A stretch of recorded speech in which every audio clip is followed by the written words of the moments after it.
Hello guys, welcome to my uncle's kitchen. जय जगन्नाथ बंधु मैंने आज मु अंकल्स किचन तरफ आउ एक न्यू रेसिपी नहीं आसी। आपण मैंने देखुए मुझे छोट छोट कंकड़ा बाछुची। एक्चुअली मार्केट रे एटा देसी कंकड़ा देखा पाइली से नहीं आसती। तेणु आपको मुझे बनईबी चिल्ली कंकड़ा। चिल्ली कंकड़ा कौन कौन सामग्री नहीं आपण मैंने देखु आउ भली प्रोसेस बनाऊे आपण मैंने देखु। गैस देखो प्रथम कंकड़ाटी को भल भाव धोईदेवे। एबे देखो मुझे भल भाव धोई लुण हलदी कॉर्नफ्लावर सोया सॉस धनिया पत्र पकईकी भल भाव मिक्स करदेली। आपण मैंने चाहिए भी पियाज रसुण अदा पेस्ट भी देपारे।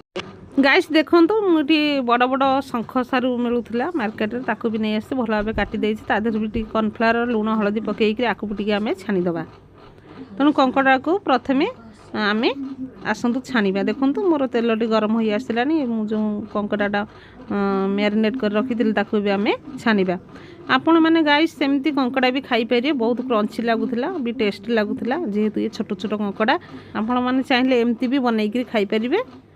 मुझे आउ टे टेस्टीदार बनवाई मसला टी यूज कर कंकड़ा चिल्ली बनैली।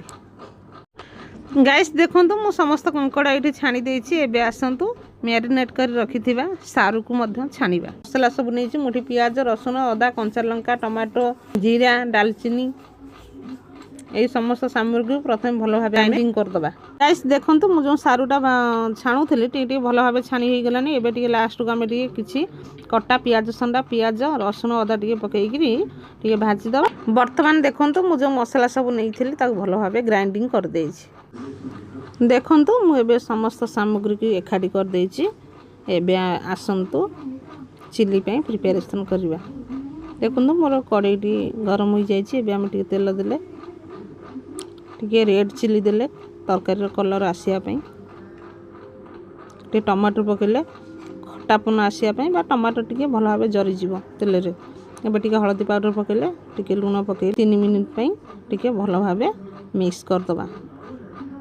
बर्तमान मुझे मसलाटी बाटिकी रखी टमाटो सहित भल भाव टे कषिदबा। गाइस देखो मोर मसलाटी भल भाव कषि हो गलानी। एबे आम टे चिकेन पाउडर टे धनिया पाउडर पकईकरी टे कषिबा। गाइस देखो मोर मसलाटी भल भाव कषि हो गलानी। एबे आम छाणिकी रखि कंकड़ा आउ सारू को पकईकरी आउ टे कषिदबा। आपण माने पानी देबेनी से मसला ही कंकड़ा लगिले कंकड़ाटा खाइबा को टेस्ट लगे। गाइस देखो मोर चिल्ली कंकड़ा प्रस्तुत हो जाइए। एबे आम लास्ट टे सोया सॉस टे टमाटो सॉस धनिया पत्र गरम मसला गुंड एसबू पकईकरी भल भाव मिक्स करदबा। तापर प्लेटिंग करवा। तेणु गाइस मुझे भली भाव में बनैली आपण मैंने यहीपरी भाव में बनातु खातु मत कमेंट माध्यम जनातु मोर वीडियोटी आपन को केमती लगिला। जदि मोर वीडियो को लाइक शेयर सब्सक्राइब करना निश्चिंत भाव मोर वीडियो को लाइक शेयर सब्सक्राइब करूँ आज्ञा। मु यहीपरी भाव में नुआ नुआ वीडियो आपण मान सहित शेयर कर।